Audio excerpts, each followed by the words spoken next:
Welcome to the Town of Arlington Redevelopment Board meeting on December 1st, 2025. My name is Rachel Zemberry. I'm the chair of the board, and I'd like to call this meeting to order. Would the other members of the board please introduce themselves? Steve Revelak. Eugene Benson. Shana Corman Houston. Ken Lau. And we also have joining us this evening the Director of the Department of Planning and Community Development, Claire Ricker. Thank you. Let's get right to our first agenda item, which is a review of the meeting minutes from November 10th, 2025. Are there any additions or corrections, starting with Steve? None. Jean? None. Shana? None. Ken? Yes, I have two small corrections. Okay. On page 9, near the bottom of the page, top of that paragraph, it says, Mr. Lau said, where the first floor parking is open, it would be great to have a band. Can you strike of color? Just a band along the bottom of the second floor to articulate the, so forth, okay? Yep. And then on page 11, the first sentence, the roof articulation continues along, it's to align with the building below. Okay. And that's all I have. Great, thank you. With those amendments, is there a motion to approve as amended? So motioned. Second. We'll take a vote, starting with Steve, Yes. Jean, Yes. Shana, Yes. Ken, Yes. and I'm a yes as well. The meeting minutes have been approved as noted, as amended, excuse me. We'll now move to the second agenda item, which is a public hearing for docket number 3869, 9 to 11 Robbins Road, which was continued from November 10th, 2025. And do we have the applicant with us this evening? Yes, good afternoon, or good evening, Madam Chairwoman, members of the board, Director Ricker, Mary Winstanley O'Connor, counsel for 9 Robbins Road LLC. With me is Mr. Mahoney, who is the manager and a member, the architect Charles Cochran, and Thomas Cacavaro, the contractor that's going to be constructed. Great, thank you so much for joining us this evening. And if I could ask, when we move to the presentation and any additional questions from the board, if I could ask for 1 or 2 people, whoever is going to be representing the team, to please sit at the microphone over here so that we can pick you up in the recording. Great, thanks. So what I'd like to do this evening is open this up by turning it over to Director Ricker for some opening remarks from the Department of Planning and Community Development. We'll then open it up to the applicant for any presentation that you'd like to make this evening. We'll then turn it back to the board for any questions, clarifications before opening this up for public comment. We'll then turn it back to the board to discuss any follow-up items or whether or not we'll be able to take a vote this evening. Okay, great. So with that, I'd like to turn it over to Director Ricker. Great, thank you. Regarding 9 to 11 Robbins Road, the applicant proposes to demolish an existing 2-family dwelling with a detached garage and construct 2 3-story residential buildings with 2 units on each property located at 911 Robbins Road. In the residential 2-family R2 district and the neighborhood multifamily housing overlay district. 6 residential parking spaces are proposed. I received a response to the staff memo this afternoon from Attorney O'Connor. The 6 parking spaces on the plans submitted are all full-sized. There also was enclosed some preliminary solar information and a note that all mechanicals, which are just the condensers, are located on plan S.1.0. Thank you. Great, thank you very much. May I add that there are 4 EV charging stations also on the plans. Great, thank you very much. So could I have whomever is going to address the board with, a brief presentation about the project? Again, you don't have to be comprehensive. We certainly have the package. Whatever you'd like to point out to the board, if I could ask you join us at the microphone, and we can certainly pull up another That's chair. okay. I'll be brief so I can stand. Okay, thank you. As the board knows, this is a 7,800 square foot lot.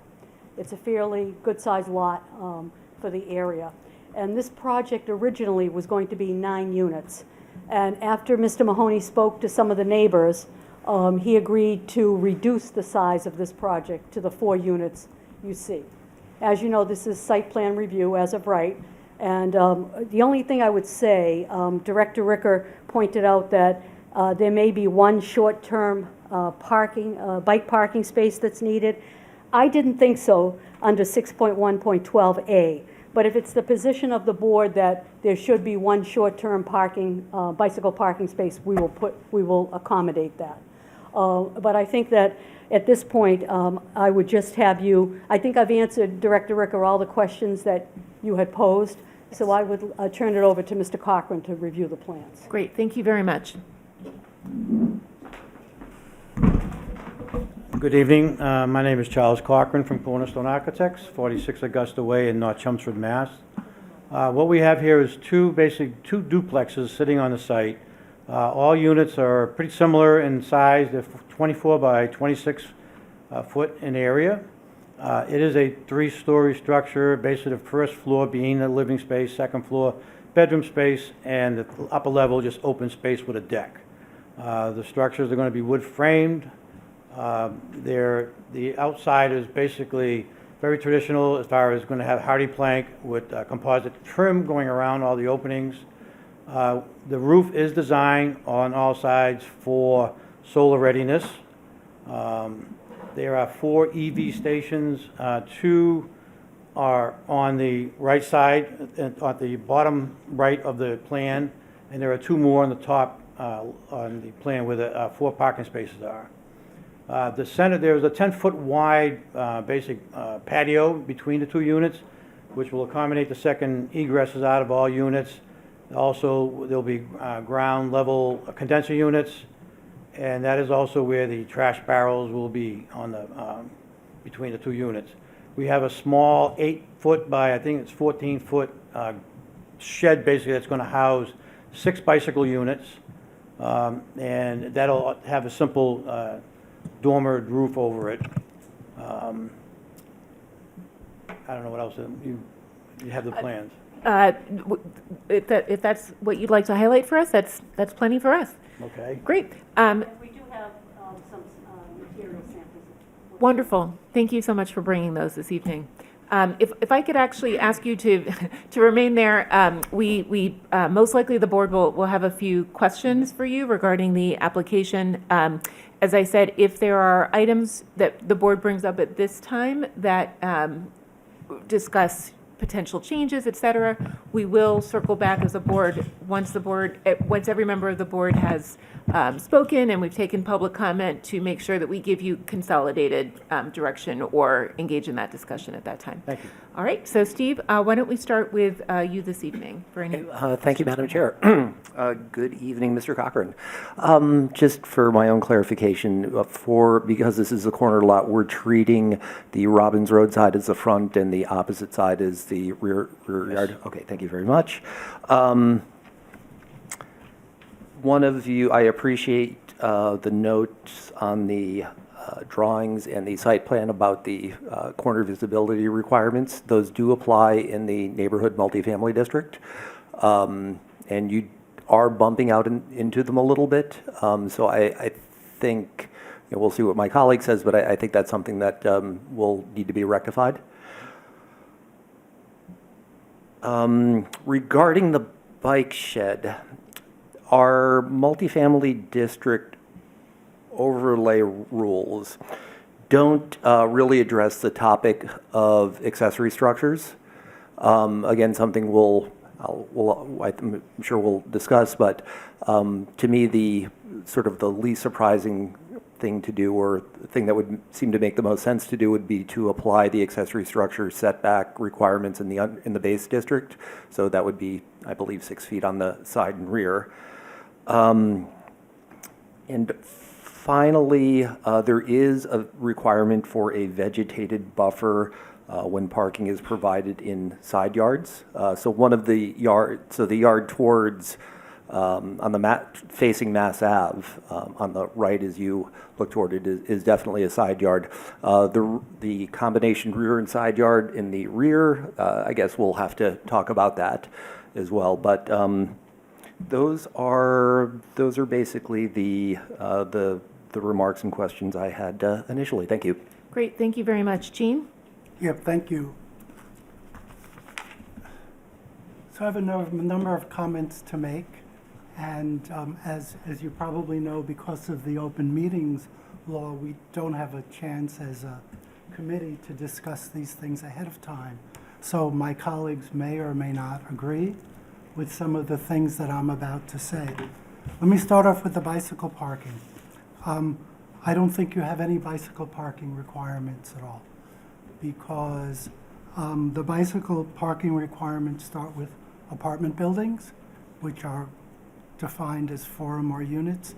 And what you have here are 2 duplexes, as you said, and 2 family structures under the bicycle rules don't require any bicycle parking at all. Now, my colleagues may disagree with me, or you may choose to put in bicycle parking anyhow, because it's a smart thing to do, but I don't think you actually have any bicycle parking requirements, although if you do put in the shed, I think it probably violates the dimensional requirements, which are for all areas and not simply for the neighborhood multifamily district. So the question as to which is the front yard and which is the side yard, I may differ from my colleagues, Mr. Revelak. I believe that you have 2 front yards, the area bordering Higgins and the area bordering Robbins. And then you get to choose which is the rear yard, and you've chosen one, and the other yard becomes the side yard. And I say that because the lot line front is defined in the bylaw as a line dividing a lot from the street right-of-way. And you've got 2 streets right-of-ways. And then the rear lot line is basically says, in the case of a corner lot, which is what you've got, the owner has the option of choosing which of the 2 lot lines that are not the front lot lines will be the back and the side. So this says you've got 2 front lot lines. So I wanted to ask, it looked to me, and can you just confirm that you have at least a 15-foot setback on each of the 2 sides? Yeah, there's definitely 15 feet on all sides, Okay, on the 2 front, on the fronts, yes. on the front sides. You have porches on both of them. And the rule is that the porches that are not more than 25 square feet can't project more than 3.5 feet beyond the line of the foundation wall. So what I didn't find in the drawings, and I may have missed them, are the dimensions of the 2 porches. They're And I 42 wonder- inches. They're I believe they're 42 inches. by what? Like what square? Oh, feet? well, one's 42 by probably 5 foot. The largest one is facing Robbins. That is 42, most likely by about 12 to 15 feet. So they're more than 25 square feet each. The front, that one will be, I mean, we can divide them. Yeah. So I think you're going to need to look at that because under 5.3.9, which does apply the projections into minimum yards, so we're going to need to see those dimensions on the plot plan, and you're going to need to see whether you're going to need to reduce the size of the porch. I like the porches, by the way, but it's the question of whether they comply I get it. with the zoning bylaw, and it looked to me like they probably didn't, but I'm not sure. The parking issues, I think, are sort of interesting because the zoning bylaw for the multifamily district says the off-street parking requirements and procedures in the parking part of the bylaw apply in the neighborhood overlay districts. But then when you go and read them and what they say, for example, parking in residential districts, this is not a residential district, this is the multifamily overlay district, so it's a little different. But then it says you should have a vegetated buffer, which I don't think you have, on the two parking areas. So I think it's a little vague as to how the zoning bylaw should be read, but I think the better reading and the intention of 5.8.4 F1 was that these rules would apply. So the two rules the rule that you don't have is that side yards used for parking shall have a vegetated buffer when abutting a lot used for residential purposes, and both of your sides are used for residential purposes, and the vegetated buffer shall be a minimum 2.5 feet in width or less, 4 feet in height. So I don't think you meet that. My colleagues may or may not agree whether that applies here. The other thing that may or may not apply for the same reason is two driveways. The rule is one driveway, but we're allowed to have authorize a second driveway if it meets certain criteria. I think it does meet those criteria, but I'm interested in what my colleagues have to say, and those are in 6.1.10A2, A, and B, and no more than two driveways. And I think it would have been, and one of the reasons why I'm reading the bylaw this way is I don't think the bylaw would have been written in a way that would have allowed multiple driveways on a small lot like this. So I think the better reading of the bylaw is that these rules apply to this. So we can authorize the two driveways. It's up to us, and I think one of the things that we can look at are the 1, 2, 3, 4, 5, 6 criteria plus 1, 2, 3, 4, 5, 6 findings we might want to make on that. The only other thing I'll mention is the street trees. I think you'll be required under the bylaw to plant 2 street trees on Higgins. I'm not sure. Which we're showing two. Yeah, and you are showing 2. The bylaw requires that the actual type of tree be approved by the tree warden in town. So I know you got a letter from the tree warden about cutting down some trees, but you'll need to present or ask the tree warden what are acceptable types of trees to plant on Higgins. And we would need to see that. That's all I have. Thank you very much. Shayna? Thank you.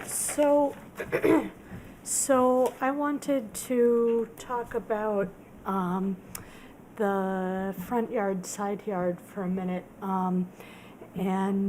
And I wanted to consult with my colleague here, or ask my colleague and ask you your interpretation. I was under the impression, but perhaps incorrectly, that in the neighborhood multifamily district 5.3.8 as relates to front yard, as relates to corner lots was not applicable. And so I had interpreted that as, I'm sorry, as the applicant could select a front yard. Not that there were 2 front yards, but that they could select one front yard. Well, I thought that, if I might, I thought that Please. was very interesting because while the MBTAC specifically said that one's corner lots didn't apply, however, the zoning bylaw definition still applies. And the zoning bylaw definition of lot line front, lot line rear, and lot line side, to me at least, clearly say that they have 2 fronts, Higgins Street and Robbins. And then they get to choose, as the definitions say, which one they want to be the rear and which one they want to be the side. So Yeah, so you could look at the definitions. So, in my mind, and I appreciate that you currently meet the setback regardless, in my mind, it's material mostly because of these driveways. I'm not, I'd like to hear a case from the applicant as to why you believe that you meet the criteria for 2 driveways. I'm not entirely convinced that you do, and so I'd like to hear from you why you believe you do. I had some ideas about ways that one could get around 2 driveways and still have an acceptable amount of parking, but some of that was, I think, contingent upon moving buildings around, moving buildings forward or backwards on the site. Can I ask that the applicant address that now, if that's a question that you would like to pose to them? I can't address it now, but I can provide the board with a memo. Thank you. Yep, that would be great. So, let's see, so the setbacks and the parking were my biggest questions. Let's see. My colleague already flagged the landscape buffer, so that was something that was of concern to me. And then I had a few design-related items I wanted to raise. Most notably, Building A, regardless of how one defines front yard or street frontage, there are functionally 2 front yards here, and I felt like Building A, the aesthetic of Building A, did not reflect that on Higgins Street, so that there was a clear appearance of, a street front on Robbins Road with Building A, but then it really looked like a backyard or a side yard on Higgins Street, and I was interested in ways that the applicant could enhance Higgins Street. Just some comments that you should feel free to disregard. You might consider widening your kitchens. Only one person is going to be able to use that kitchen space at a time. It's very narrow. This is certainly not something that we have jurisdiction over, but I do think it would make the space much more livable. And also it appeared that you had washers and dryers on 2 stories within your units, and so you may want to revisit whether or not that was intentional or just a misplaced label. Great. Anything else, Shana? That's it. All right. Ken? Well, let me give you my opinion. Well, let me start off with saying I think the massing and the architecture of the buildings is a nice fit in the neighborhood, and thank you for that. We've seen other projects that have been squeezed in there as tight as possible, and I think this is a good attempt at making a good fit there. So I applaud you on that part there. Let's address a few things here. On your civil plans, if you can just coordinate that with your structural and architectural drawing showing where the bike parking is, okay? I think your civil drawings show it in between the buildings right now. Just clarify it. I don't want there to be confusion anywhere along the drawings. And as far as the bike storage is concerned, I'm agreeing with Gene that I don't believe bicycles are required because they're two duplexes. It's not an apartment building, it's below the 4-unit minimum. But I'm not discouraging from having it. And then as far as the location of the bicycle parking, what's there right now is an existing garage that's kind of beat up, like a metal garage that's pretty well beat up. Are you planning on saving some portion of it and not claiming it is a renovation? That's why it's so close to the property line, or? The purpose was to build a small shed back there. The site's obviously tight, but, you know, for us to comply with the 6-foot setbacks in both directions, we probably could do the rear, I guess the side setback one, but the rear setback would be very difficult to get 6 feet. Okay. I'm not sure you have to, I'm not sure since this is an accessory building, that I think an accessory building could fall within the setbacks. I would just check into that, okay? I'm not exactly sure. But I think if it's an accessory building, it can be within the setbacks. And if it's within the setbacks, it just has to be built differently. I think it has to be rated construction and rated skin on the side that faces the property line. But you can go over that with the building commissioner. But if you just check on the setbacks, I believe it can be within the setbacks. An accessory building can be located within that, okay?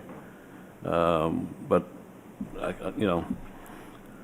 There is a maximum size requirement for that in the bylaw. There is? Yes. Okay. Then you might have to look into that, okay? So what's maximum size for an accessory building?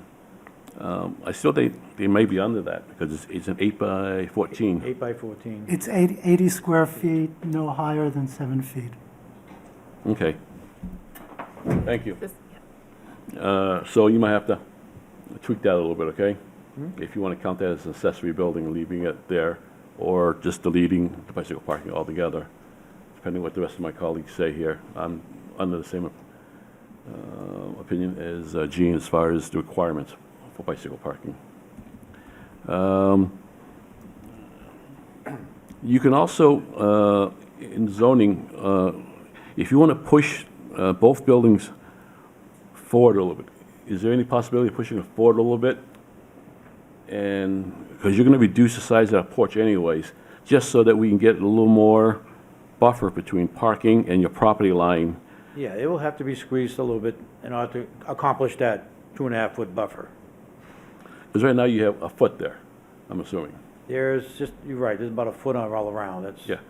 So if you can just, get 18 inches more, by sliding the buildings forward toward Russell Street, sure. that would give you an adequate buffer zone there.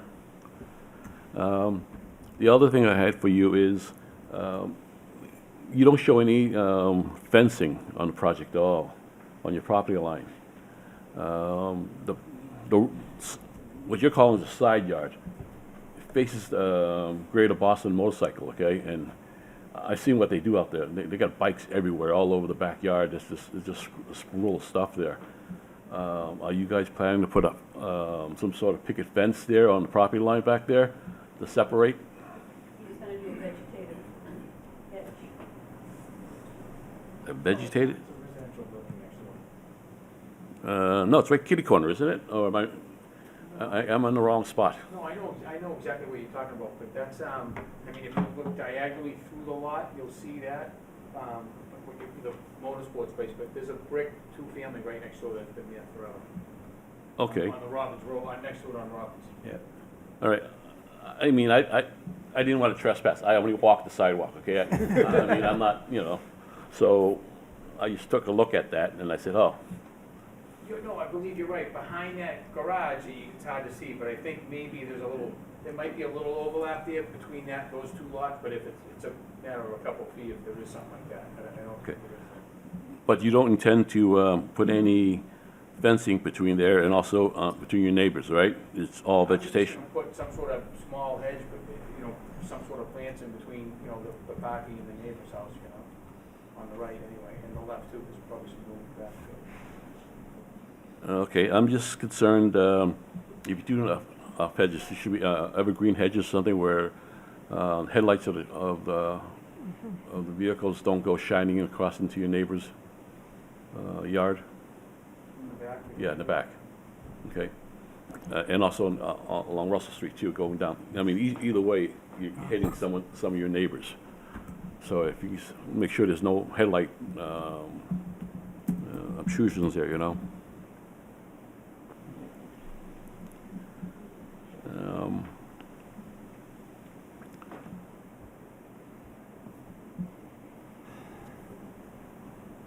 And then,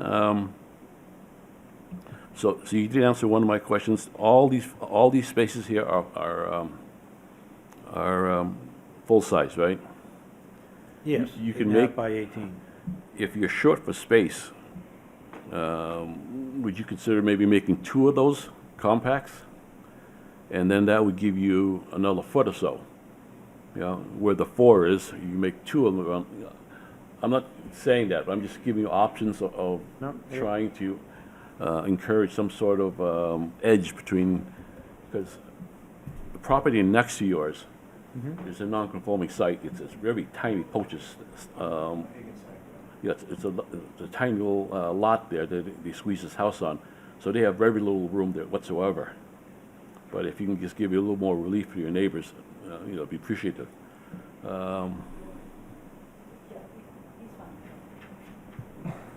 And then I think Gene hit the head on as far as encroachment, as far as the balconies. Just stay within the square footage. You might have to reduce it down a little bit more, and just give us the dimension of what that offset is into it, and I think you're fine.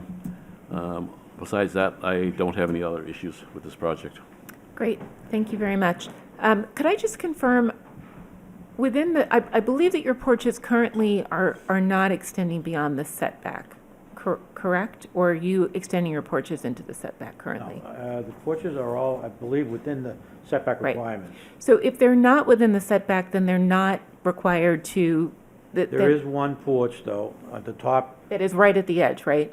Well, the porch exceeds a little bit in the 20-foot setback on the rear, Okay, on Building B. so I think that from a scale perspective, your porches are too small.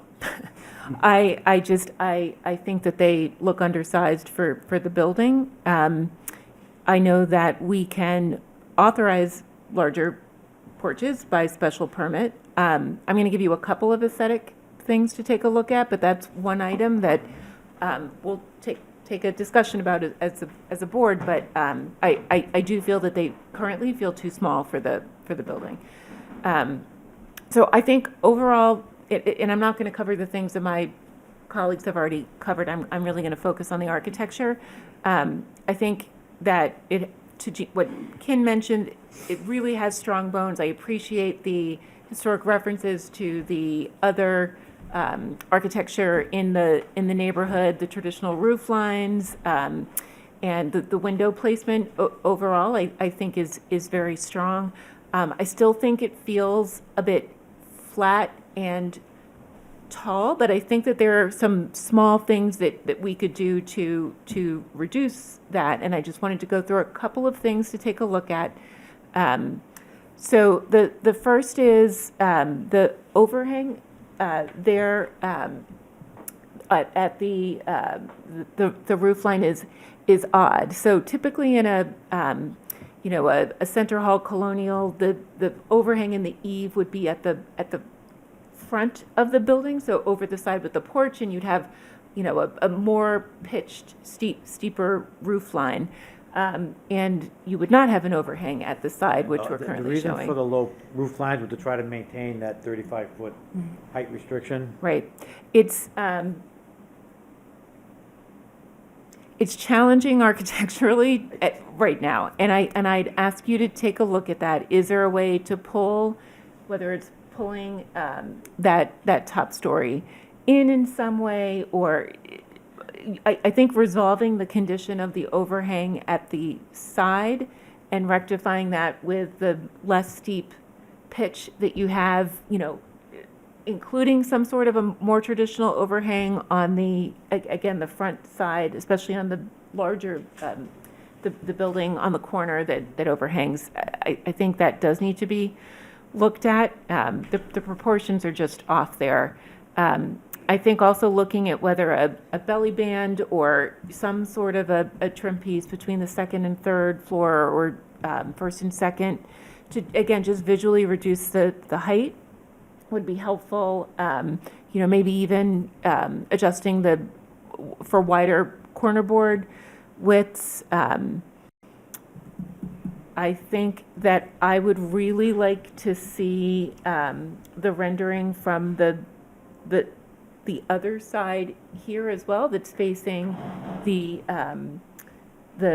neighbor's house so closely. So From the Higgins side? yeah, exactly. So that would be helpful to see. I think another thing, again, that might help, and again, whether it's a horizontal band or whether or not you add more articulation of maybe above the windows, Yeah, just again. to cut the verticality. Exactly. So just something, whether it's more traditional window headers. I think too, at the railing at the third story balcony, even if you added newel posts there at the corners, just something heavier to, again, add some scale up there. And rather than vinyl railings, used either metal or wood or some sort of a composite material rather than vinyl.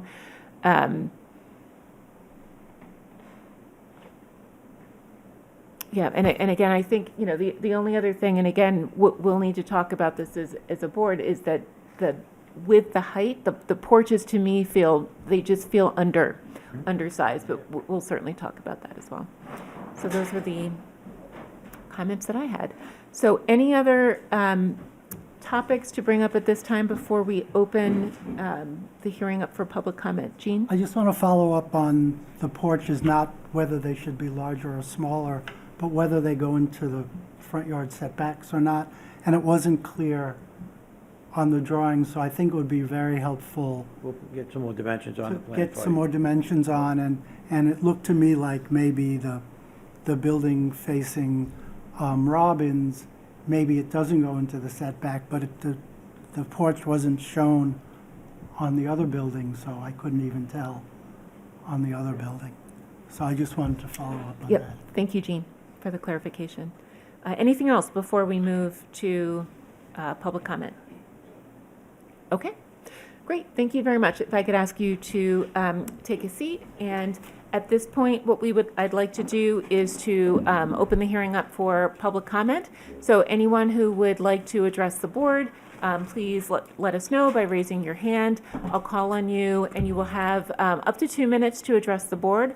I'll ask that you introduce yourself by first, last name, and address. And I will let everybody know that we won't be engaging in a back and forth with anyone speaking or addressing immediate questions to the applicant.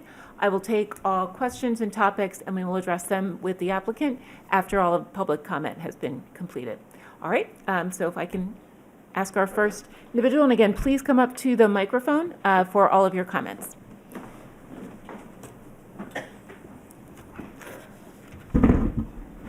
Hi there.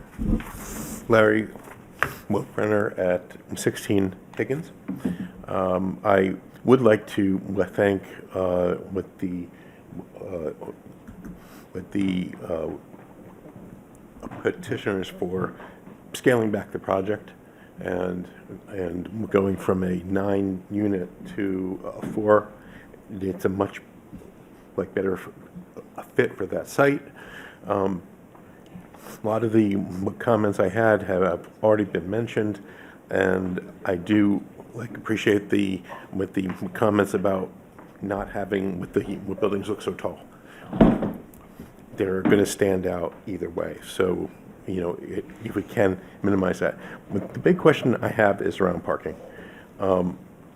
There are 6 spots and there are 4 units.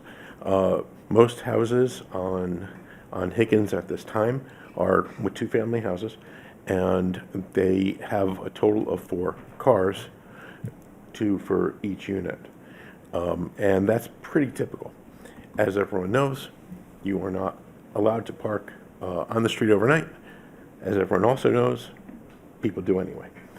And we already have issues with trash pickup, with the truck is unable to get through. It's a very narrow street. How is it going to be worked out that you have 6 spots and 4 units, and each with the spaces are in tandem? So if you have 2 units with sharing one section of driveway or something, it's going to be a challenge.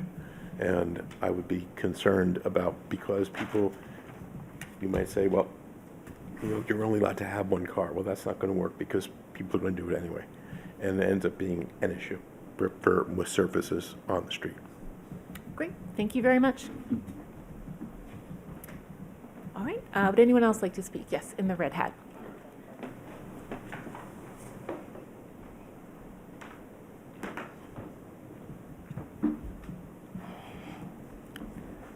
Thank you, your great presentation. My name is Prahlad Kesi.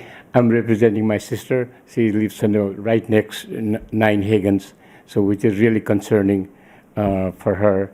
So that's why our biggest concern is right now, I haven't done a lot of my homework, but what I saw the presentation today, and based on that and she's asking me to relay this message. So her concern is really parking. Right now, as you know, the recently completed renovation, I think 6 Higgins across the street, they completed the renovation. So that had taken a lot of parking and driveway. Now, if I see from that, if I'm correct, please correct me if I'm wrong. That's a 2 driveway, 2-car driveway coming in right next to her house. So that is, as it is, we see they're having a parking issue. So you are taking 2 driveway from the sidewalk to enter these 4 cars, and another one from this side. So it's a parking, being in the corner lot, and taking that many sidewalk and a parking. They have 3 cars. My sisters, and they have a hard time to find as it is. So now they're going to lose 2 parking, because of the driveway right next to their house. It's a 9 Hagen, which is right next to the border. And other gentlemen already asked about the fence. I think we talked about it. And our concern is also whether you will have the fence or not. That's also, what's the story. The car will be coming and going. And so whether, we have a pet, so whether we will need to put a fence or things like that for the safety of our animals. So that's also. And it's basically the parking and being right next to it, and snow shoveling. So there is a piled up snow right next to it. So whether you have that also, any issue on that. So our concern is really the parking, and it's beautiful design, and of course the whole neighborhood will be beautified. So it is really, we appreciate, but the concern is the parking, and that needs to be addressed. I think especially you taking 2 this side and 2 from the Robin. And also I have one more question is, are you going to, since one facing Robbins, one facing Higgins, so are you going to have 2 addresses? I'll take that question, and that's great. Sorry. I'll be happy to pose the questions you pose to the applicant at the end of public comment. So Thank you. our concern is right now is really the parking, because we are right next to, we have a right now we have a 5 Thank you. feet. I'm sorry. I do have to Okay. Cut you off Sorry, because of no time. problem. Okay, thank you. Thank you so much for your comments. Anyone else this evening? Yes. Thank you.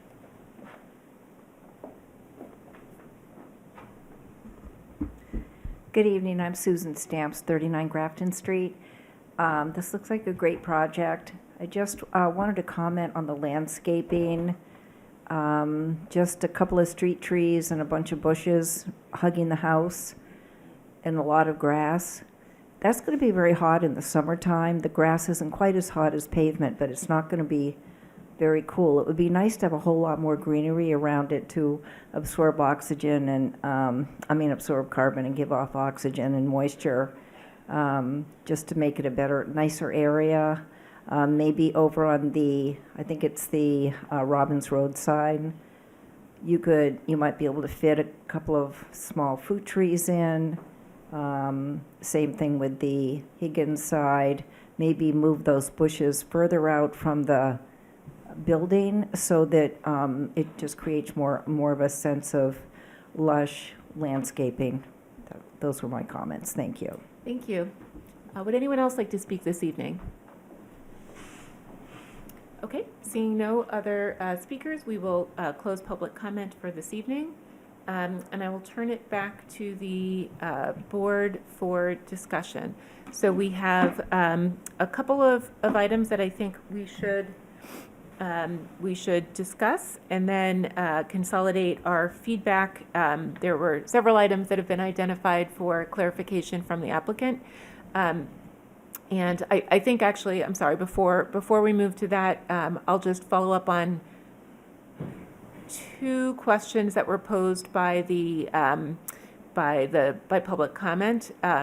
So one question is if you have a strategy for how you are going to be assigning parking spots by unit, if you have 6 spaces and 4 units. And I'm sorry, could I please ask that you come to the microphone to answer? I mean, at this point, but certainly it's up for debate to see how the project goes.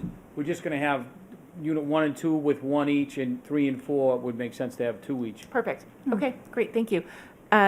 The snow removal, could you also address how you are planning on handling snow removal on the lot?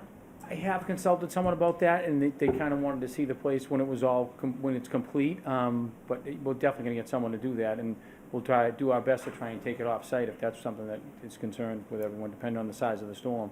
Again, I think we just want to make sure that, again, if you're going to be shoveling it into, whether it's a lawn or other locations, that there is a space designated where you intend to shovel the snow into so that it doesn't wind up in the street or your neighbor's yard, especially since you haven't committed to installing a fence. So that's just something that, again, we'd like you to be able to address it the next time we meet. Yeah. Great. I'll definitely put a fence on that rear yard if that's a concern. I don't have any issue doing that at all. Okay. Great. So thank you very much for those clarifications. To turn it back to the board, some of the topics were on whether we believe that any bicycle parking is or is not whether the bike parking is or is not required. Jean and Kin have both weighed in that they believe that it is not required, and I believe as I read the bylaw, I would be in agreement. Shana? I also agree. I think it would be a good thing to have, but is not required. Steve? Agreed. Nice to have, not required. Okay. So I think that means that taking a look at that shed. Yeah, I'm just thinking maybe I'll just put some sort of short-term bike rack over there and everyone can have access to that. That's not That, or covered in- again, does it take a look at what size sheds are allowable within that location, if that's something you want to look at. I think it is up to you how you'd like to address it, Steve. I was going to say I think the shed is a nice amenity, and maybe to deal with the space constraints, making it smaller would be sufficient. That's just an option to No, pursue. I'm happy to do 8 by 10 and just have 4 or 5 spots or whatever it takes, Shelley, not that. Okay, again, you don't have to decide this evening. We just want to make sure that you have options and you take a look at it before the next hearing. Okay, let's see. We had some feedback around I think we need to discuss the second driveway. there was some discussion as to whether or not we felt it met the criteria. We can also hold on having this discussion. I know that there was a question for the applicant to come to us to identify how they believe that this project met the criteria, but Jean, I know that you put this one on the table I believe it was you who put this on the table to discuss.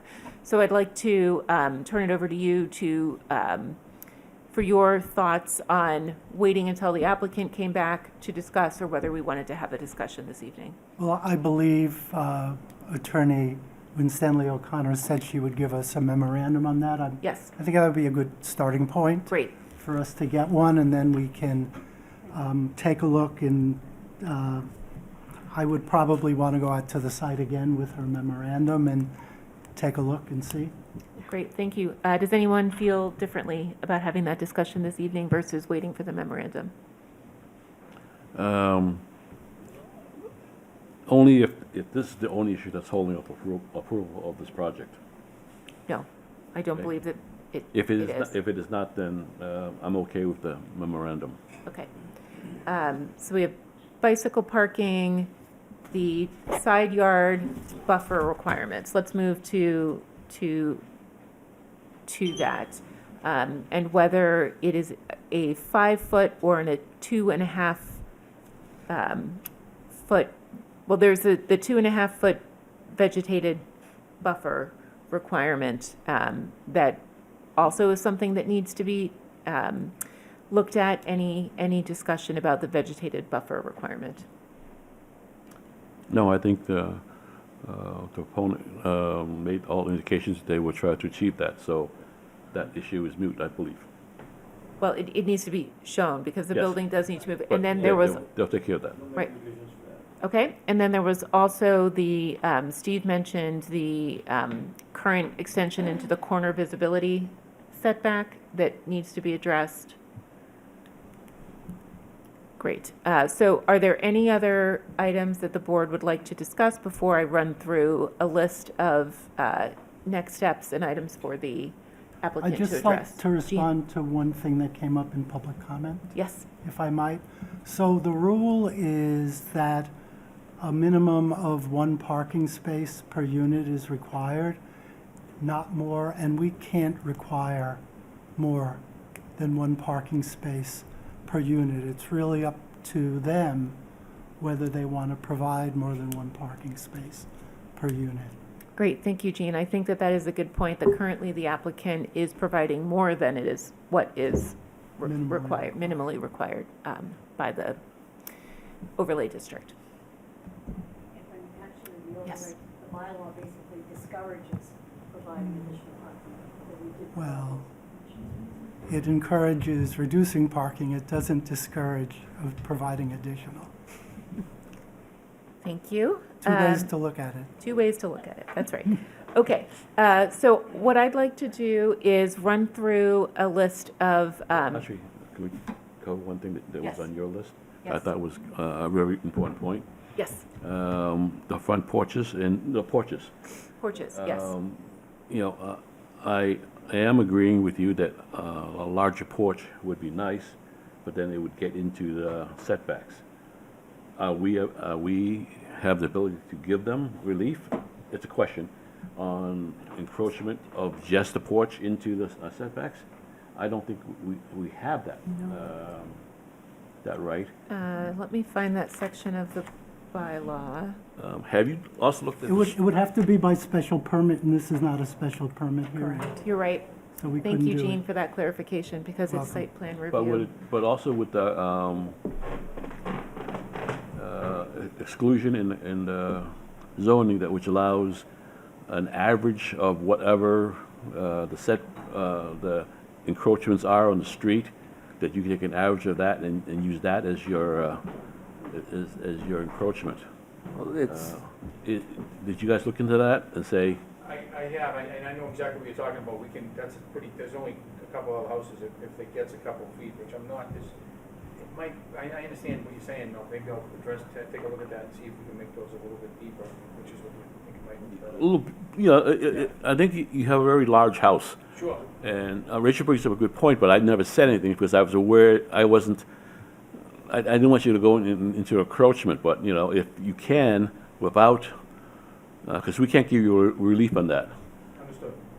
But if you can get a little larger, that'd be fine. Okay, I'll see what I can do. Steve, you had something you wanted to add on that point? No, regarding special permits, yeah, I went back and read the municipal law unit decision from when our zoning was originally approved, and, you know, this was in relation to the second driveway, but they base, the AG's office basically said you cannot make a by right use contingent on a special permit, so that seems to Right. be pretty much off the table. Thank you, I appreciate that clarification.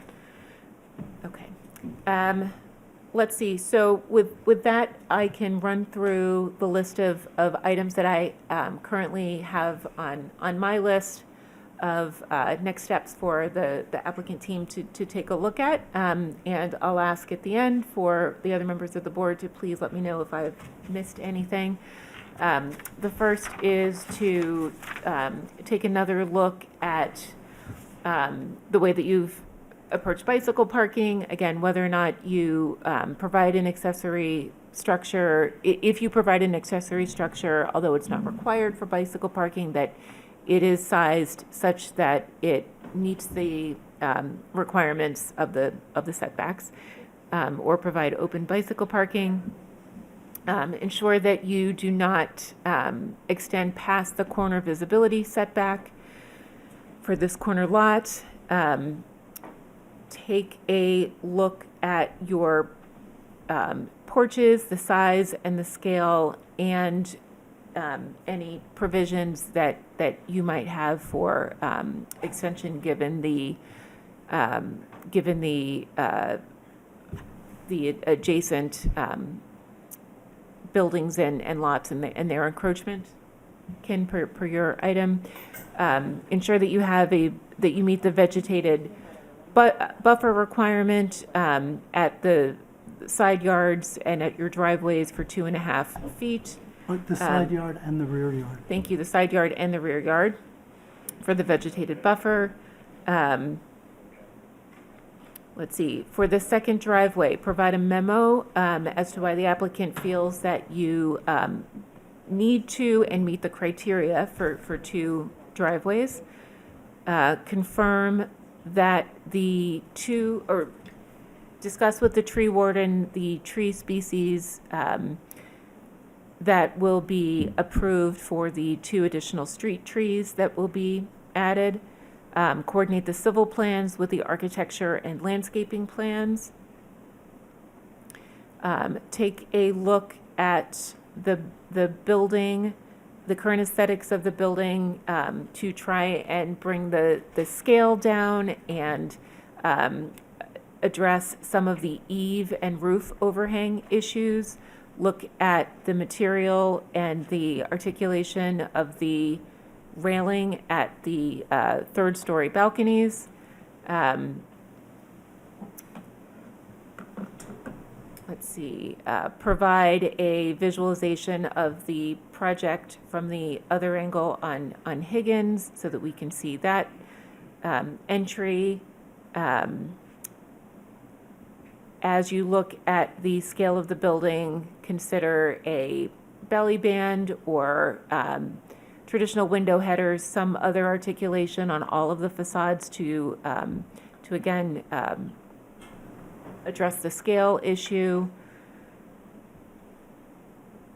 And that is, and address snow removal, at least your approach to snow removal at our next meeting. I think that Sheena had said maybe more articulation on the front Higgins. Yes, Yes. thank you. Can I make one comment? Yes. This is not within our jurisdiction. I just want to say, since there's only a 10-foot separation between the duplexes, just keep an eye on the amount of window openings you have on those 2 walls facing each other. You're going to have to, yeah, just so that you don't violate the fire separation. You're close. Great. Any other items from the board for the applicant to look at before our next meeting?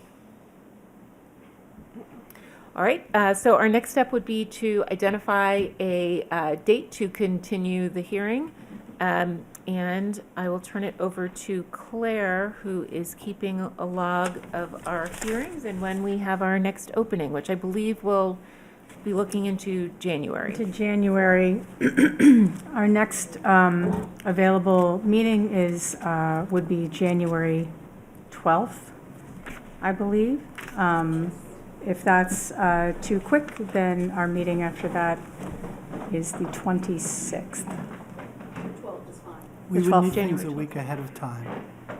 So just make sure with the holiday that you feel like you have, yeah. And everything is before charter, so that's by the 5th. What's the next meeting plan? The 26th. The 26th. Of January. Can we say the 12th now, or just we'll see how it goes for the 26th? No, we have a schedule. We'll try that. I'll tell you. So I mean, if you want to try for the 12th, just know that we also have a meeting, if you would like to ask for a continuation. We do have a meeting in 2 weeks, and if you are tracking that you're not going to make that date, the sooner we know to be able to move you out, the better. 12th? Okay, great. Sure. Thank you very much. Absolutely. So is there a motion to continue the public hearing for docket number 3869, 9 to 11 Robbins Road to the evening of January 12th, 2026? So motion. Second, We'll take a vote, starting with Steve. Yes. Jean. yes. Shayna. Yes. Ken. Yes. And I'm a yes as well. We will see you back in January. Thank you very much for your materials today. All right, that closes agenda item number 2. We'll now move to agenda item number 3, which is to review any potential 2026 warrant articles from members of the public who are considering bringing those articles to 2026 town meeting. And I'll turn it over to Claire. Great, thank you. We had scheduled this time this evening for the public to present warrant articles that they're considering bringing forward to the 2026 town meeting, zoning warrant articles. I heard from 2 residents, James Fleming and Andy Greenspan, and also Mr. Jensen? Jasper. About proposed articles, and we can start with Mr. Fleming and Mr. Greenspan, if that's That sounds great. right. So I'll invite you, I'm sorry, if we want to bring an additional chair over, sorry about that. Yep, so we'd love to hear your thoughts on what you're working on and how the board can help Might be still out there. in that process. Okay, sorry. I know I had filed the document very late in the day today. I assume you didn't get it. I have not received good. it, I'm sorry. And I'm sorry, if I could just ask for the record, if you could please yes, both sorry. introduce yourselves. Thank you. James Fleming, Precinct 4. Andy Greenspan, 89 Palmer Street. Thank you. Anyway, I sent a document around 1 p.m. today, so it sounds like you didn't get it. I have paper copies. Is that not okay to file stuff that's not going to be in the You can, if it will facilitate our conversation, we can certainly do that, although it's certainly not normal practice? easier to respond. I mean, we'll post it Okay. following. Yes, but I don't know that we'll be able to obviously respond as thoughtfully as if, yeah. we had had it That's totally fair. beforehand. So basically, this is a follow-up to the home occupations bylaw that Andy filed in town meeting of last year. So it's keeping that conversation going. I don't know how close I should be to the microphone. Is that good? That's good. Okay. So basically, where we are at the moment is we want to make some degree of substantive change, and the question is more around what the right categories of regulation on a home-based business should be. So, for example, the bylaw right now is there's not a whole lot in there. It just says a home occupation shall not be something that has, say, a person that isn't the person running the business employed there. but not a whole lot else. And so the thinking was to make it more substantive by allowing more in some areas, like let's say more than one person employed at the business, but also addressing a lot of the things that aren't being said in the bylaw. So, for example, there's nothing about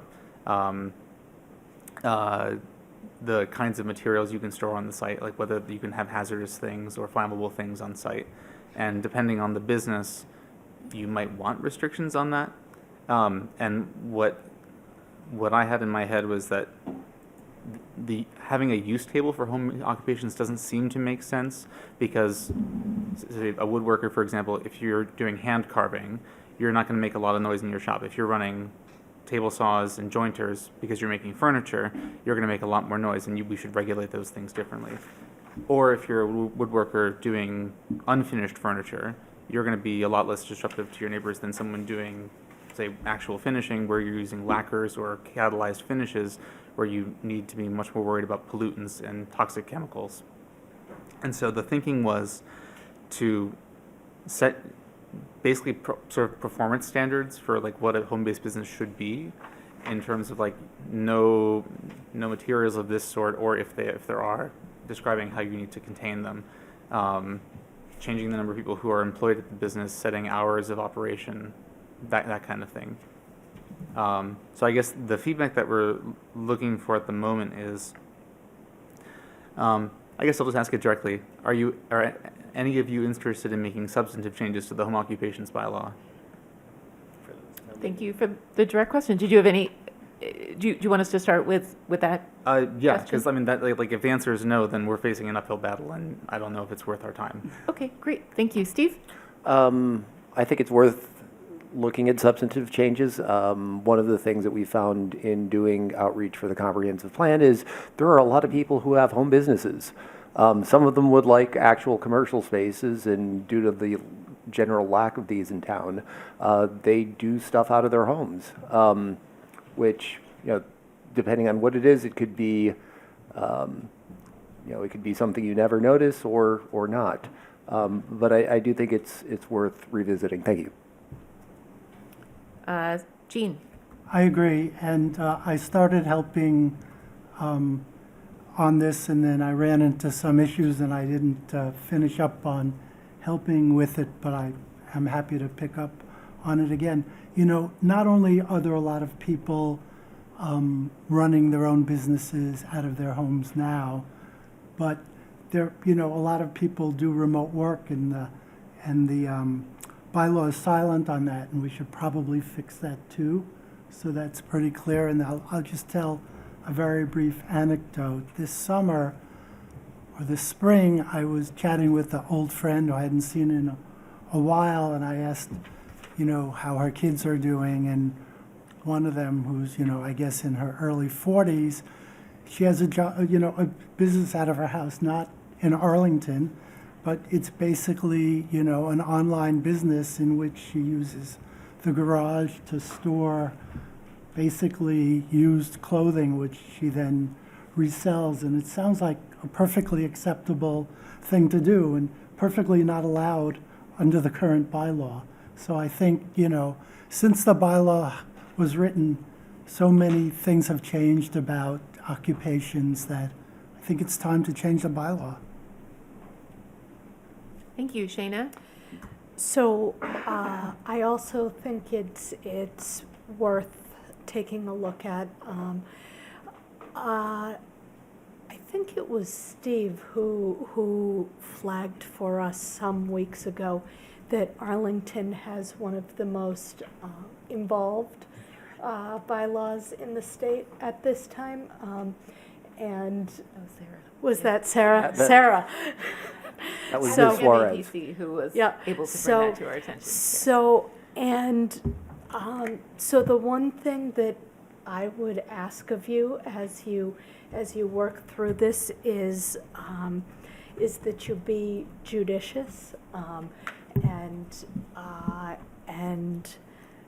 sort of not try to overregulate. I do think we run the risk of accidentally limiting where we where we simply intend to create structure, where the intent is not to limit or to restrict the ability to have home businesses, but instead to facilitate by clarifying. And so I would charge you to structure the warrant article carefully in such a way that we're not trying to regulate and accidentally regulate out, as it were. I wholeheartedly agree with what Sheena said. I think that sometimes the best zoning is using zoning that already exists. So if we take a look at some of the towns that have thoughtfully dealt with this already, that's always a great place to start. And I think, Claire, you have taught us that very well. And it's a wonderful place to start. And we do not need to reinvent the wheel, and we shouldn't be over-regulating as well. My other item is that I think the building inspector is a good person to check with here. If there are challenges that he faces or items that he sees which quite frankly aren't an issue, which we are prohibiting in our current bylaw, I think Director Champa would be somebody who I would value their opinion. Andy, did you? Oh, I'll wait till Ken goes. Okay, great. Ken? I'm going to concur exactly. I believe we're now well over-regulated. And if this is to clarify and simplify, then I'm supportive of this. If it's not, then I'm not going to be. The question I have is, what's the reasoning why you are bringing this up? Do you feel like this is what's existing right now hinders your the ability for home occupation, or are you trying to make these changes to encourage more home occupation? I think you have to state that as a clear purpose and say, hey, we're doing this because of this. Like when we did MBTA overlay, there was a clear purpose to increase the housing stock. That was simple. So I want you to come up with a simple one-liner saying, we are trying to either clarify so it makes it easier for people to do home businesses, or we're trying to encourage home business, or we are trying to discourage, whatever you do, okay? But I would make it as clean and unregulated and clear as possible so we don't fall in the trap of needing a lawyer to do all this stuff, because that's the furthest thing that we want to do. That's my opinion. I'll just add one other thing and then ask, I would say again, I would like to make sure that this stays within the bounds of home occupation as opposed to adding commercial uses in all zones in town. I know that there was some competing and differing approaches to that last year at town meeting. I think to Ken's point, as long as this is clear and tight to home occupations, that helps with that approach as well. Yep, that's actually one of the things that Gina pointed out, in which we never got into the details of in the document that's sent in, but it was basically how to distinguish between this is a commercial-ish use that falls under the category of home occupation, but it is distinct from a commercial use proper under one of the use tables, for example. Correct. So that's one of we haven't figured out all the details on that yet. But the attempt is to keep them totally separate so that there's no confusion, but also so that you don't have to deal with things like is this now a different zoning classification because you're in a residential district but doing this other stuff? Great. And Andy, I know you've had a couple things. Oh, yeah, I'll just say in response to, I think, Rachel's suggestion to talk to Mike Jumpa and Ken's questions about defining the purpose. I think we both learned a lot last year, and I talked to Mike Jumpa a lot ahead of my proposal, and we heard at town meeting from several people who either can't do a home occupation that we maybe feel should be allowed, or people who are existing in gray areas, or even I think somebody asked and realized they were doing an illegal home occupation. I think that came up. Particularly, Mike Champa effectively said, Stop talking? yes, Mike Champa said stop talking, but when I talked to him, not at town meeting, he effectively said, right, he's kind of like a one person, I mean, he has a few support staff, right? He basically said, if no one complains, I won't do anything, which is both a legal gray area and doesn't seem very equitable under the law. Like, there are definitely, I am hypothesizing that of the numerous listed home occupations, or, you know, people register their businesses just broadly with the state, I think there are probably ones that are currently illegal, more than a few, but nobody, if your neighbor doesn't care, you don't get caught, and that's not particularly fair. So in terms of clarifying what is and isn't allowed, also to ensure that people who might have a thing they want to do, but they don't want to, like, hurt themselves economically, like, they should be able to know what's clear and not. Whether they don't even know that this is something in our zoning bylaw. Okay. Other thoughts from the board? I mean, having just received this, I don't know that we can I don't expect instant judgment. weigh I in, know. but we're certainly happy to, as you continue to develop this, to, you know, welcome you to a future meeting when you know, we can review this in greater detail, if that would be helpful. Yeah. Yeah. Great. Other thoughts from the board?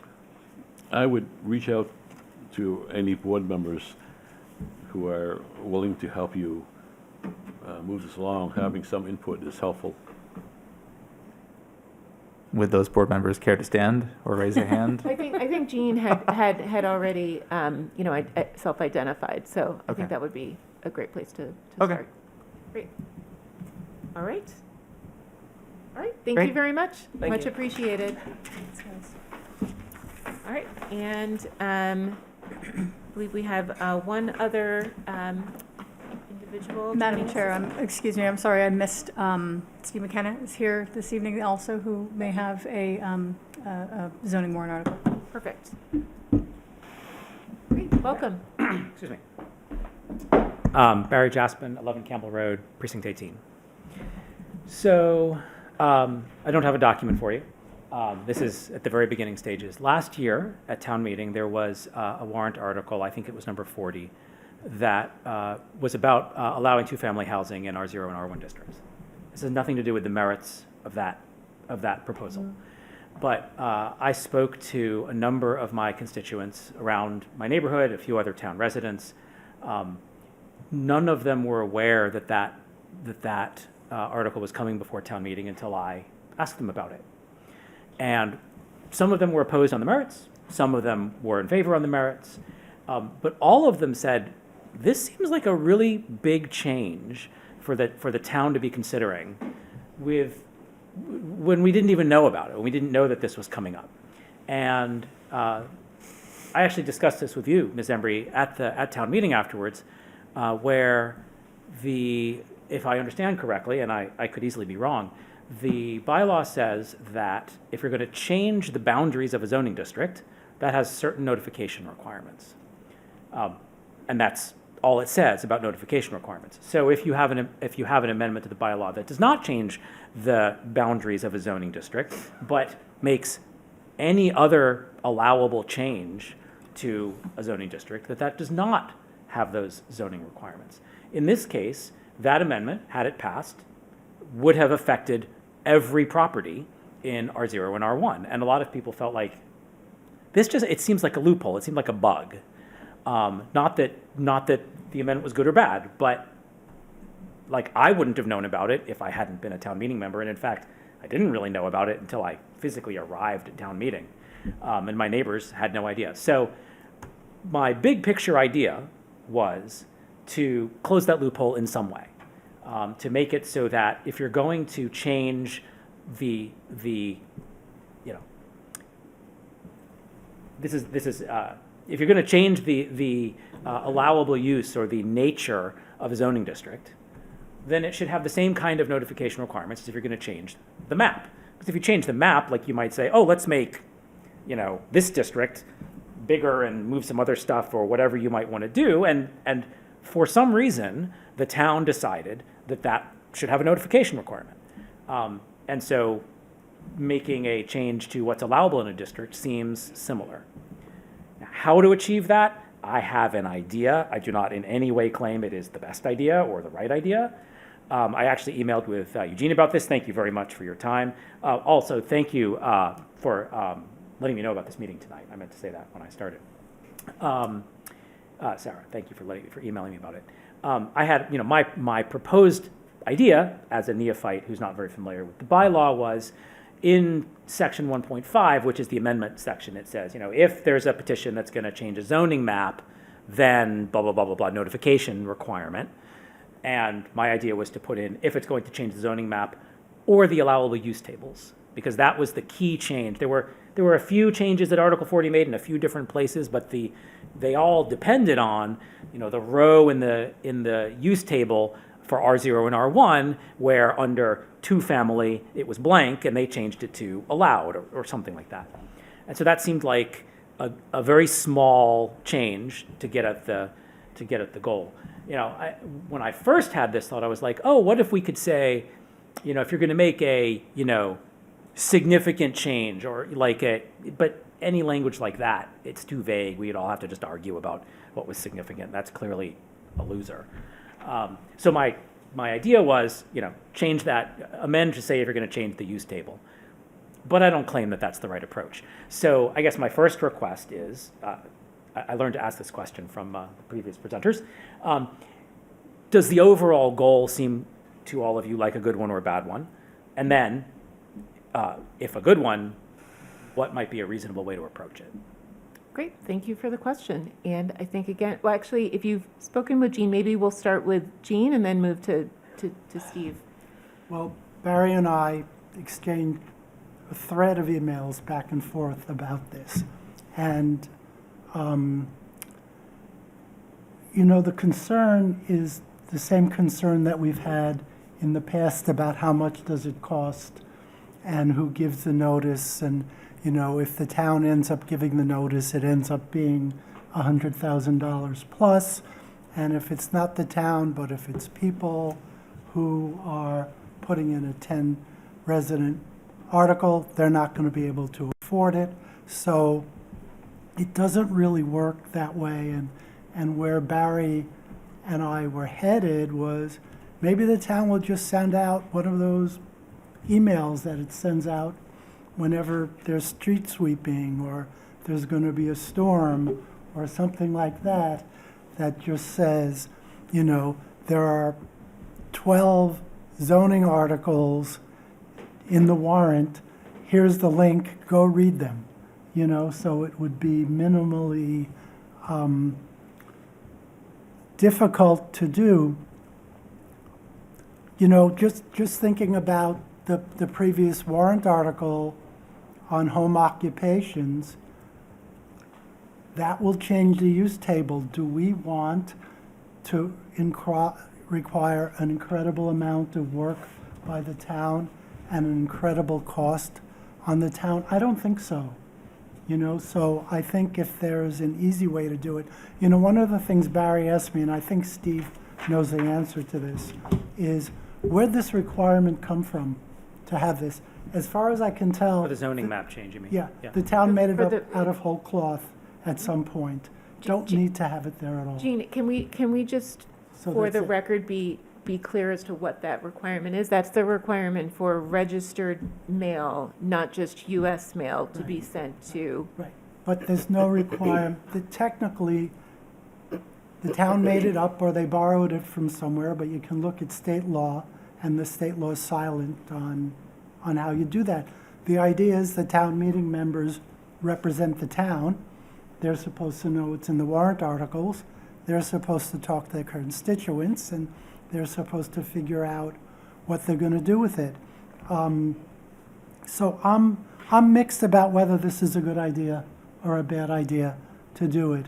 If we want to go ahead, or if Barry wants to go ahead and do it, I think he needs to figure out a way that has the minimal amount of cost and the minimal amount of time it will take town staff to do it. Before we move to the rest of the board, I'd actually ask Claire to see if you have any opinion or would like to weigh in on this topic. Thank you. I think I'm of the opinion that we should not be making it harder for citizen warrant articles, zoning warrant articles to proceed. I think that we're a community that really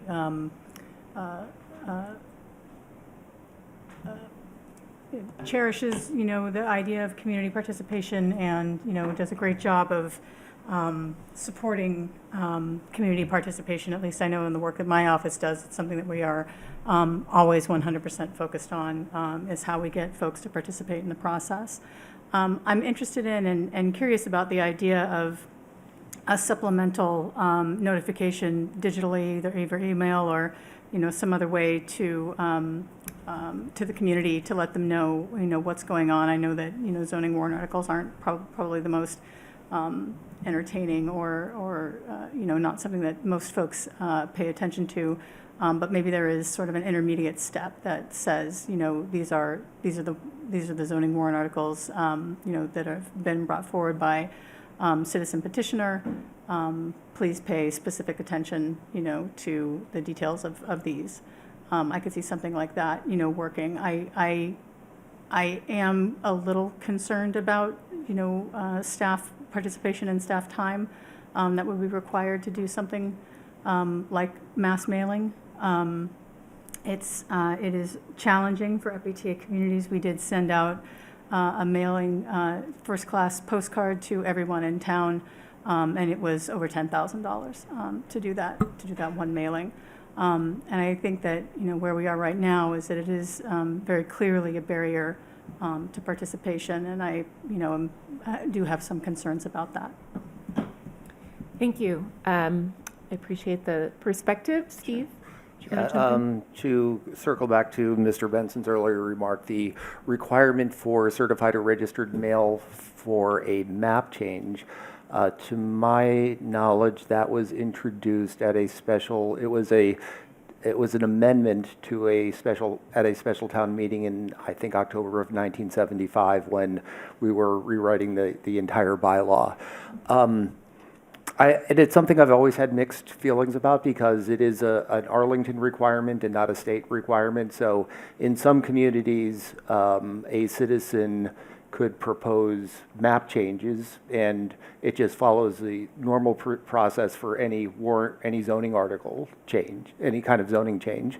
But in Arlington, there's the certified mail, I know because I've had to send a couple of pieces of certified mail, it's about $11 each. So that's a really substantial threshold. And it doesn't necessarily happen in some parts of the country. Certain state legislatures have, I'm under the impression or have gotten the impression that they're a little nervous about what citizens might propose for ballot questions. So they've responded by increasing the threshold, making it harder for them to put things on the ballot. And this to me feels like very much of the same moral compass.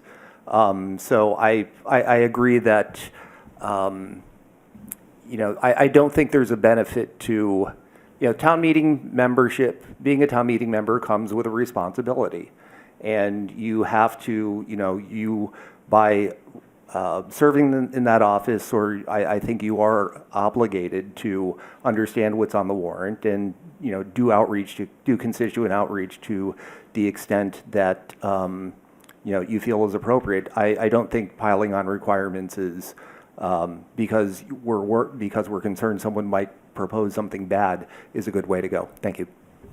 Gina? I tend to agree with my colleagues that raising the threshold or creating barriers is a little problematic. One thing, so we have seen in the past, last year, for example, with the affordable housing overlay proposed map change, that the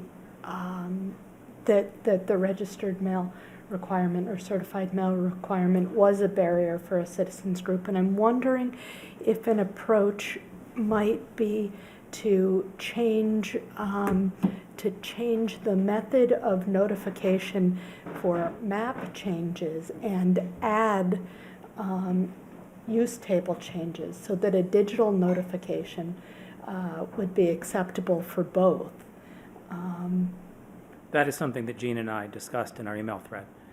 I mean, I would say there's an obvious counter-argument to my proposal, which is we send out the paper warrant article, right? Everyone in town gets that. It's really hard to read. I mean, right? Even, there's 70 whatever articles. I don't think very many residents read them, but members of town government are expected to. I was going to ask, should we have an amendment to eliminate the notification requirement for zoning map changes? Shayna's suggestion is the middle ground there, right? And Gene and I discussed it too. Should we simplify it? Should we say, it's 2026 almost, we don't need certified mail, right? So I'll just say that is actually the notification process is something that is on the redevelopment board's list of potential warrant articles to you might be doing that, to right. potentially remove the certified mail requirement, but keep the U.S. mail requirement for those potential changes. But again, we have yet to come to a consensus and to identify that, but that is on a list of potential warrant articles.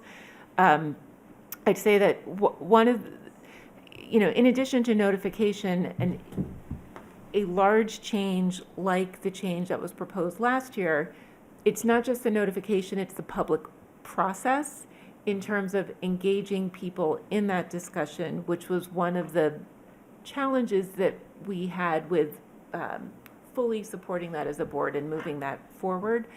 And so I would say that engagement to understand, by engaging for people who are interested in putting an article forward, and again, I don't know that there's a way to legislate this other than this is something that is important for the board to be aligned on when we're providing feedback and approval during the warrant hearing process, that when there is a substantive change, if there has not been a public process and a forum by which we feel that we've engaged the town in that discussion, it is our job to make sure that those do not go forward to town meeting without that being clearly identified.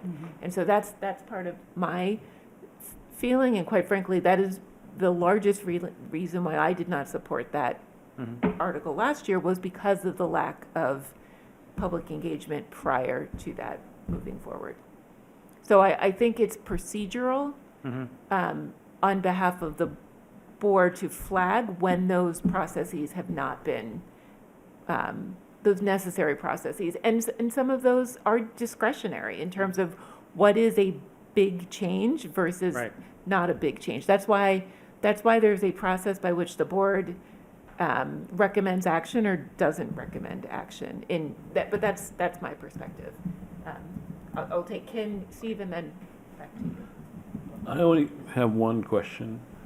Is there are people in town that no matter what you do, they're going to say, I didn't hear about this, and this is news to me. What's going on here?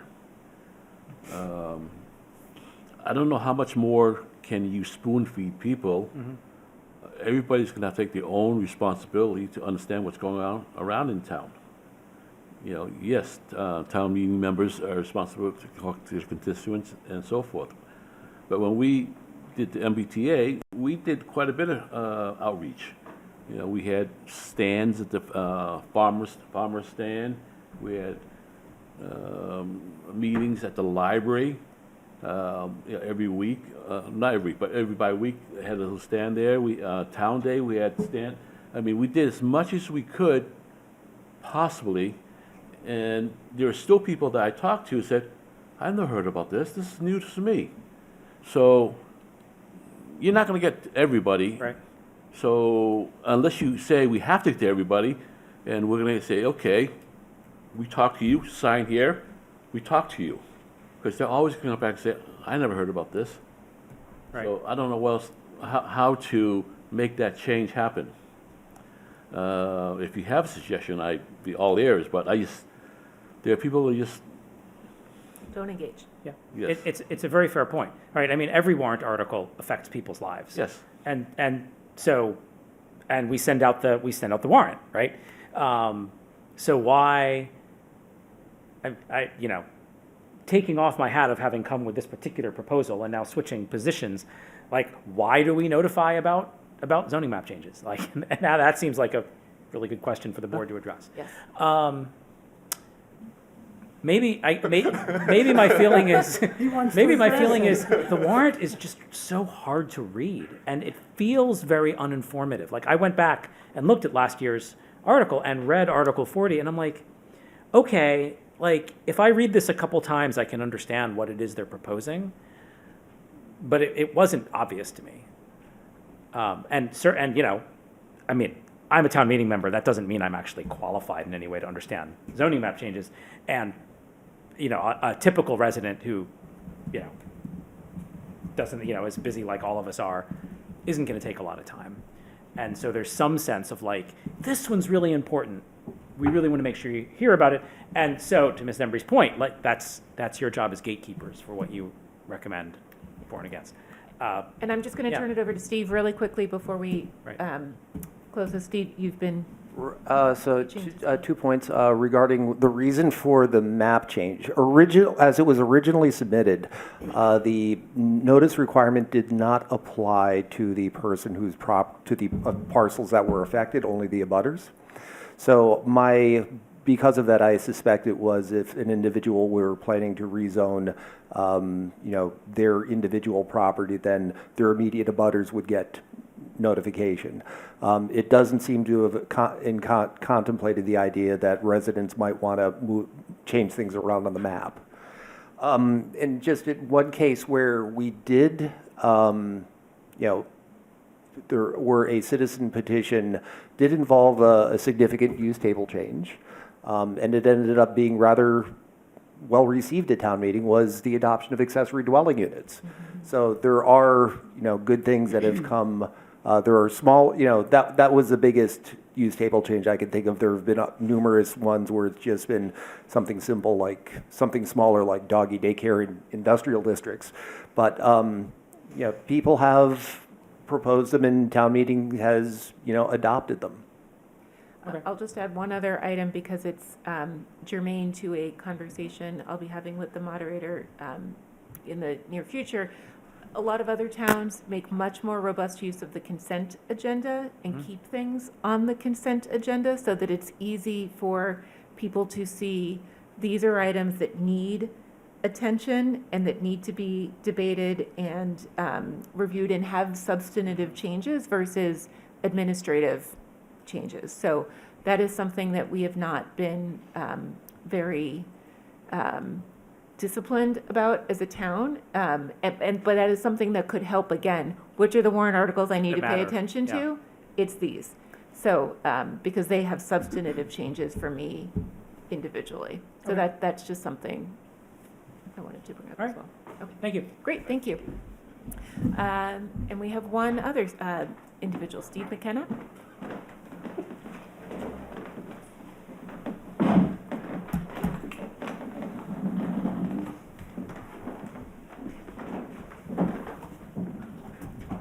Good evening. Thank you. Steve McKenna, 4 Upland Road, Arlington. I'm here on behalf as being a resident and also on behalf of a client who lives at 22 Norcross Road, who owns 22 Norcross Road. Norcross Street rather, and they live in New York City. What my colleague Mark is passing out is a copy of the overlay district map and zoning map for that area. We were asked to do an analysis for the owner of the property, and in doing so, we noticed that there was some discrepancies in the zoning bylaws and in the zoning map. On Norcross Street and on Gardner Street, as well as North Union Street, there's some inconsistencies. Currently, on Norcross Street, there are 8 lots that are zoned R2, where you have two-family dwellings on them. There are 14 lots that are zoned R1. However, you have some legal non-conforming uses where you have 2 other properties that have 2 families on them and another property that has a 3-family on them, all of which are in the R1 zoning district. Yes, go ahead. Tell me what the colors mean. So this is the zoning bylaw map. Okay. And you're talking to someone who's colorblind, so let me just give you. So, Mark, what color is R2? R2 is the yellow. R2 is the yellow. Okay, thank you. And then the other color on Harris Circle is orange or something, and That's an R5. that's an R5 apartment district, right? The dark one is an R3 and Correct. so on. Yeah. So what I noticed is doing an analysis on the property for our client that there's a strong inconsistency. And this is not only in this part of town, but throughout the zoning map in the town of Arlington. So what we would like to propose and bring forward, and we've talked to abutters and other neighbors, is to really change Norcross Street to an R2 district and make it consistent along the way. Because you also have the house on Gardner Street where you have 28 and 28A is a 2-family, but it's in a single-family zone. But then at 32, that abuts it, it's a single-family zone. 24, 26 is a 2-family and a 2-family zone. On Norcross Street, number 17 is a 3-family, which was just sold and converted into condominiums, but it's in a single-family zoning. And it's on an undersized lot where you then have a single-family home behind that, which is at 15 Norcross Street. Now, the reality is many of these properties were built prior to the zoning bylaws being enacted. And this is consistent, again, throughout the town, especially this part of town. So we're trying to get the flavor and desire of the board, if it makes sense, to present a zoning bylaw change where we request that all of Norcross Street, along with 32 Gardner Street, and the 3 houses that are single-family homes on North Union Street, be changed to an R2 zoning district to make it consistent. These lots that are on the south side of Norcross Street are over they range anywhere from 180 feet to 240 feet deep. They're very large lots. What the plans don't show here and depict is where some of these houses are located, because some of these houses were built before the streets were installed. They're literally 2 feet off the street. So there's many discrepancies and non-conforming uses. Mark will pass out what we're proposing to be the zoning change, and we've colored that. And what color, Mark, do we highlight that? Blue. To show you the properties that are involved that we're suggesting to make the zoning change. So that's our first request and suggestion, just to try to simplify it, but make it fair and equitable across the board to everyone else. Thank you. As you can see also, on Norcross Circle, you have houses that are in the R2 district. And the houses that are in Granton Park, their rear yards, which abut Norcross Circle, are all single-family homes. And I've put the designations of what the current uses are based upon the town assessor's map, but I can say that some of the houses on Norcross Street are being used as a 2-family, but are designated as a single-family house in the assessor's database. Great. Thank you so much. I will just first, before we take comments, just state this is not a hearing. So This is a request. No, I just want everyone to know we're not going to be taking questions or having a discussion beyond the board giving some initial feedback and thoughts, just to make it clear for everybody who's joined us this evening. Steve, let's keep going. Let's start down at your end and we'll run down the line. Yeah, I think it would be, I don't have my copy of it handy, although I could have pulled it up on my computer while you were talking. It would be, I think, useful to look at the map that existed prior to 1975. I would expect that a lot of this area was just all 2-family. When the map was redrawn in 1975, the general rule of thumb seems to have been zone it for what it is built as. So it's basically, you take the built environment and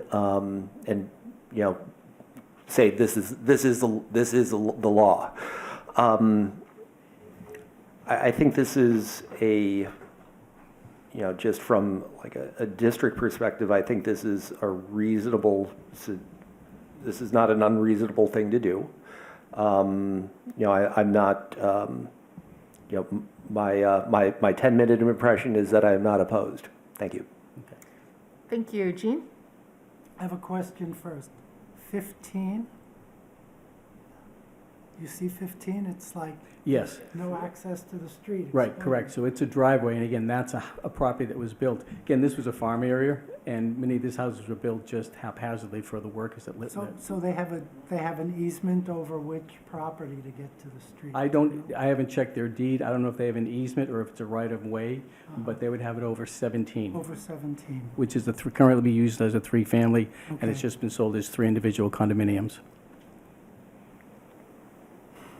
I need to think about this. I don't know how I feel about it. I think what would influence me would be what all of these owners, not simply the person you're representing, but what all of the owners would be interested in having happen. Now, the general rule is you can't veto zoning map changes. So if they want to rezone my property, I can yell and scream, but the town can still do it anyhow, or my neighbors. But when you're proposing basically to rezone, how many properties are there here, 15 or 20? There would be a total of about 16. 16 properties along the street. I'd be interested in hearing what the owners of the other properties have to say. In total agreement. And unfortunately, first of all, I do appreciate Claire and Sarah allowing us to come in at literally the last minute. This came less than 10 days ago that we met the owners of the property. We've already reached out, sent letters to everyone within the community, and have talked to quite a few of them, and we're trying to organize a meeting. We were lucky to get the opportunity to meet you today because I understand your meeting on the 15th is just booked solid, so I appreciate your few minutes here. But totally in agreement on all of that. Thank you. Shayna? I'm totally in agreement with Jean. I am not opposed to this in concept, and I'd just like to hear what the other owners have to say. Thank you. Ken? Yeah, I echo the same thing. This is actually one area of town that I would safe to say I've never been to.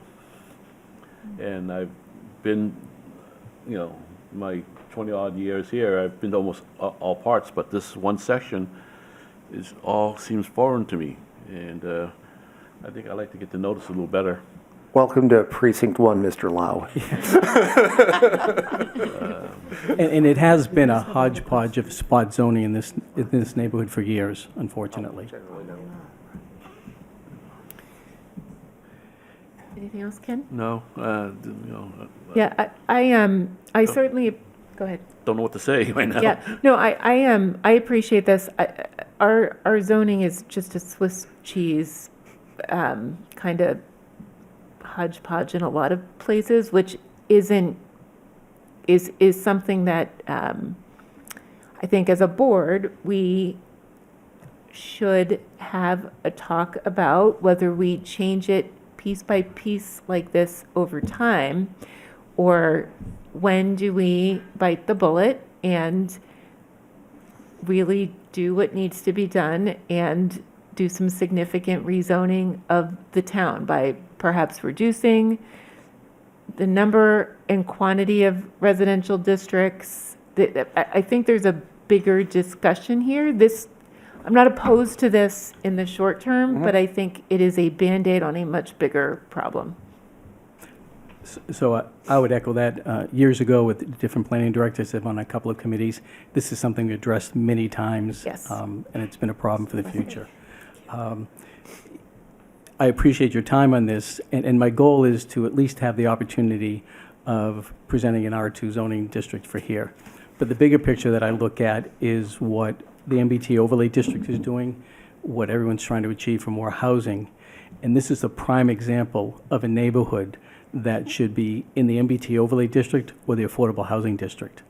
Because if you take 11 of the lots on Norcross Street, you have the average depth is 180 feet deep.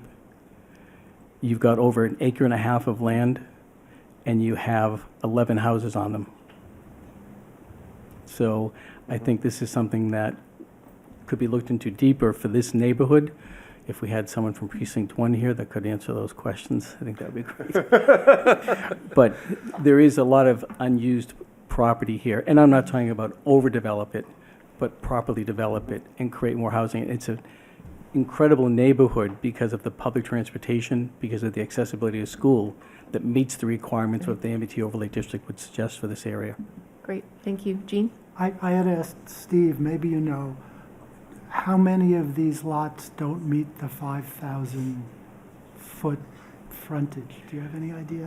So, no, it's the frontage, correct. Almost all of them do not meet the 50 feet of frontage. 50, And that's where creating an overlay district where, and the overlay district is a great idea, but it's so difficult to have two neighbors at the same time agree to sell a property.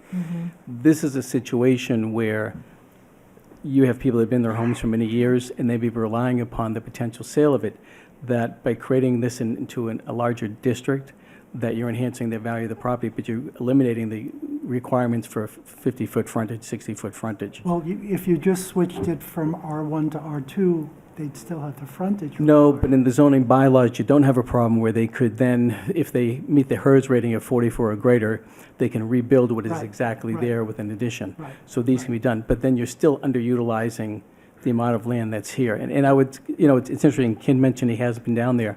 I would honestly say, drive down there and take a look at the depth of these lots and the amount of space and how some houses were built in 1839 that are literally standing on the street. And there's now 180 feet behind them of unused land that people can't afford to maintain. Yep. Thank you for your for time. bringing this to our attention, I appreciate it. Thank you for your time. I appreciate it. Oh, yeah, it's Norcross is a funny little street. It's got a lot going on. Yeah. Great. And the whole neighborhood, when you look at it, there's such a mixture of R5, R2, and R1 districts there. Yeah. Well, we appreciate and look forward to hearing once you've collected some feedback from the neighbors, too. Thank you for your time, folks. Have a good evening. Thank you. Great, thank you. All right, anything else, Claire, on agenda item number 3? No, I believe that, oh, We have one more? did you have a warrant article you wanted to discuss? Okay. Oh, no, sorry. That's all right. I Okay, think great. we're done. Thank you. Great, so that, before we leave 2026 warrant articles, I also just want to make sure that we reserve time in our upcoming agenda for the board to work on the verbiage for any redevelopment board proposed articles, of which we had several that were identified at the board retreat. So I just wanted to make sure that we capture that, and whether that is at our next December meeting or at the very latest, the first January meeting. It will most likely take more than one meeting to solidify the warrant article language, so we do really need to be moving on that. And yes, okay. Let's see. So the next agenda item is, conveniently enough, the 2026 proposed warrant article hearing schedule. Great, thank you. Claire, I'll turn it over to you. 1 second. So staff prepared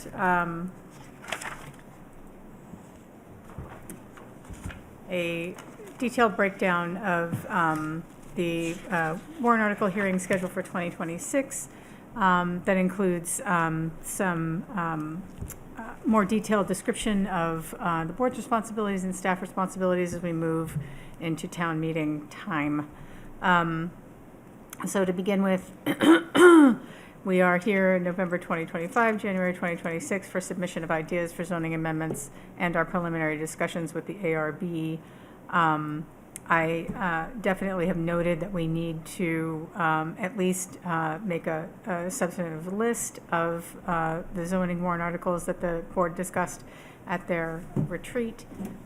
That's something that we will, the December 15th meeting is very full. I'm thinking that January 12th makes more sense for this, unless, there's some outstanding circumstance that says we need to put it on for the 15th, but that meeting is pretty packed.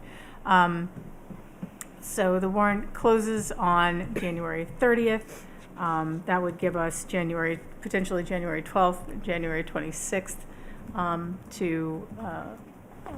to validate and verify the ARB's zoning warrant articles. I know that I very strongly encourage the public to come with their article ideas as early as possible this meeting tonight. I'm sure that we'll see a few more potentially at the close of the warrant.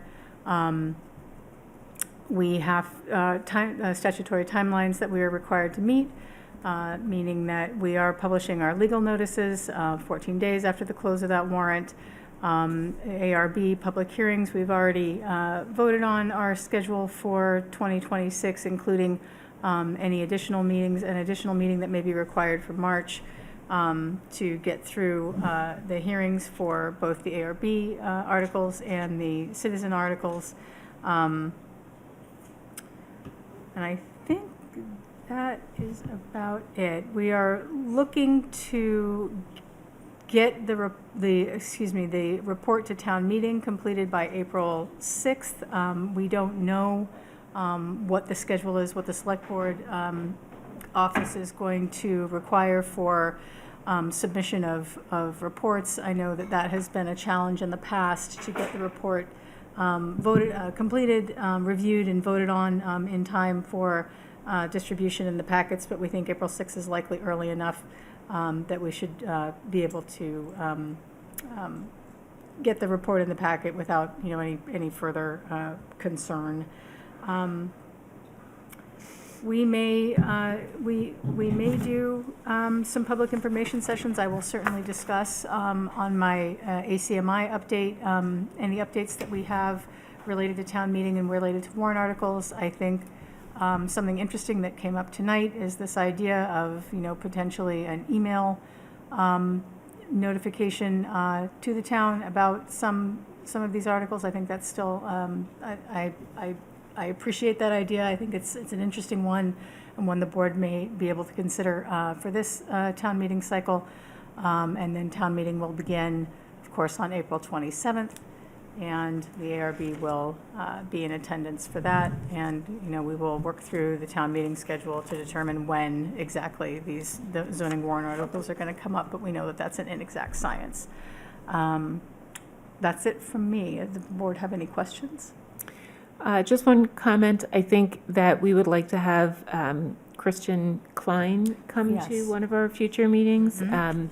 He did reach out to me for feedback, and I need to get back to him with a date. I had hoped that we could make it work for December 15th, but it sounds like that's not feasible. So I think that we'll need to target the January 12th meeting, and I'm happy to follow up with him and copy you, Claire, so that we can coordinate that. But we would need to then have that discussion, write the warrant articles, and get that all finalized by the end of the month. That doesn't give us a lot of time. There's a lot of time, correct.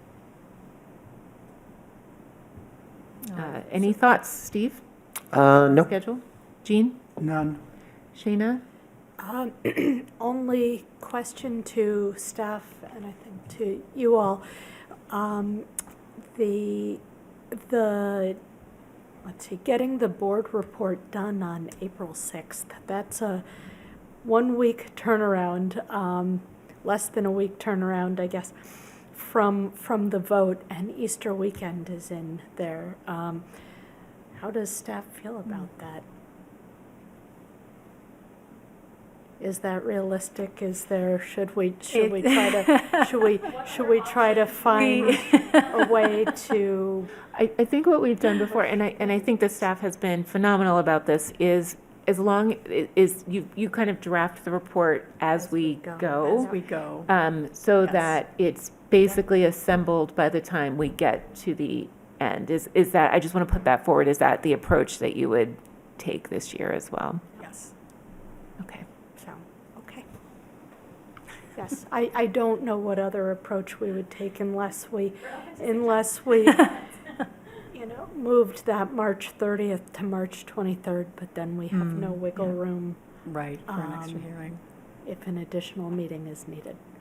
I mean, again, it also depends on how many warrant articles we put forward. Again, I think we have talked about being very judicious about the warrant articles that go forward from the redevelopment board. I would hope that members of the town are judicious as well about what comes in front of us, because it does paralyze the board in a certain extent for 6 months while we go through this process. So that's all I have to say about that. Ken, do you have anything else? I have no comment right now. Okay, great.